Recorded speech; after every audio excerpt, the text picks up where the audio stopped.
రానున్న 3 సంవత్సరాల వ్యవధిలో దేశంలో ఎక్కడా లేని విధంగా ఆంధ్రప్రదేశ్ని తీర్చిదిద్దడం జరుగుతుందని మంత్రి నారాయణ అన్నారు. అల్లీపురం 9వ డివిజన్లో ఉన్నటువంటి డంపింగ్ యార్డ్ను ఆయన అధికారులతో కలిసి పరిశీలించారు. ఈ సందర్భంగా ఆంధ్రప్రదేశ్ను చెత్త విముక్తి, గ్రీన్ ఆంధ్రప్రదేశ్గా తీర్చిదిద్దే విధంగా చర్యలు తీసుకోవడం జరుగుతుందన్నారు. గత ప్రభుత్వం 85 లక్షల చెత్తను వారసత్వ సంపదగా ఉంచిపోయిందన్నారు. ఇప్పటి వరకు కూడా 65 లక్షల టన్నుల చెత్తను తొలగించడం జరిగిందన్నారు మంత్రి నారాయణ.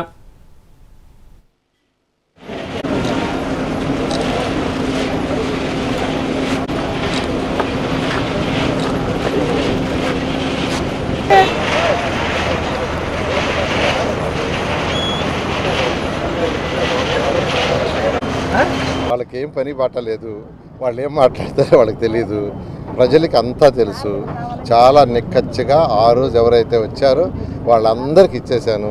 పేదలు నిరుపేదలకే ఇచ్చాం.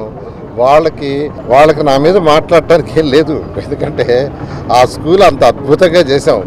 ఆ స్కూల్ చూసిన వాళ్ళందరూ అద్భుతం అంటున్నారు, గవర్నమెంట్ స్కూల్ ఇంత అద్భుతంగా ఉంటుందని.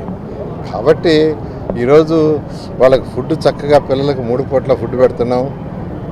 అంటే breakfast, lunch, evening snacks, transport ఏర్పాటు చేసాం, వెహికల్స్ అరేంజ్ చేస్తున్నాం. నారాయణ విద్యా సంస్థలో మెటీరియల్ యాక్చువల్గా ఇవ్వటం జరిగింది. కానీ వాళ్ళు ఓర్వలేక భరించలేక ఈరోజు అది రాష్ట్రం మొత్తం వచ్చింది గుడ్విల్. ఆ విఆర్ఐ స్కూల్ అనేది నెల్లూరు సిటీకి వచ్చింది, రాష్ట్రం అంతా వచ్చింది. ఒక మోడల్గా ప్రతి ఎమ్మెల్యే కూడా ఇప్పుడు చేయాలనుకుంటున్నారు. 85 లక్షల లెగసీ అంటే చెత్తని చేసిపోయింది.